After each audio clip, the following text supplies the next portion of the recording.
So ಈಗಷ್ಟೇ ಕನಸು productions ವತಿಯಿಂದ ಆಗ್ತಿರುವಂತಹ ಈ ಒಂದು ವಿಭಿನ್ನವಾದ ಆಲ್ಬಮ್ ಅಂದ್ರೆ ಎಲ್ಲಾ ತರದ ಇಮೋಷನ್ಸು ಇದೆ, ನಾಡಭಕ್ತಿ ಇದೆ, ಒಳ್ಳೆಯ ಪ್ರೀತಿಯ ಹಾಡುಗಳಿದೆ, ರೊಮ್ಯಾಂಟಿಕ್ ಸಾಂಗ್ಸು ಇದೆ.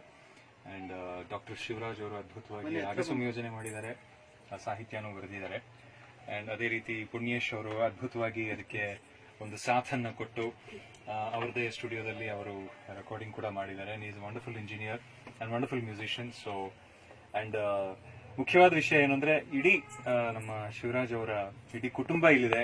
ಅಂಡ್ ಎಲ್ಲರೂ ಪ್ರೀತಿಯಿಂದ ಕರೆದು, ಒಂದು ವಿಶ್ವಾಸದಿಂದ ಕರೆದು ಈ ಒಂದು ಅವಕಾಶವನ್ನು ನಮ್ಗೆ ಕೊಟ್ಟಿದ್ದಾರೆ. ಸೊ ಹಾಗಾಗಿ ಥ್ಯಾಂಕ್ ಯು ಸೋ ಮಚ್. ಒಳ್ಳೇದಾಗ್ಲಿ ಈ ಪ್ರಾಜೆಕ್ಟ್ಗೆ. ಅಂಡ್ ನೀವು ಅಷ್ಟು ಪ್ಯಾಷನೆಟ್ ಆಗಿ ನೀವು ಅದನ್ನ ಕಂಪೋಸ್ ಮಾಡಿ ನೀವು ಬರೆದಿದ್ದೀರಾ. ಸೊ ಅದೇ ರೀತಿ ಚೆನ್ನಾಗಿ ಇದನ್ನ ರಿಲೀಸ್ ಮಾಡಿಬಿಟ್ಟು ಎಲ್ಲ ಜನ ಇಷ್ಟಪಡ್ಲಿ ಅಂತ ನಾನು ಕೇಳ್ಕೊತಾ ಇದ್ದೀನಿ. Thank you so much for the opportunity. Thanks lot. All the best to Kanasu productions.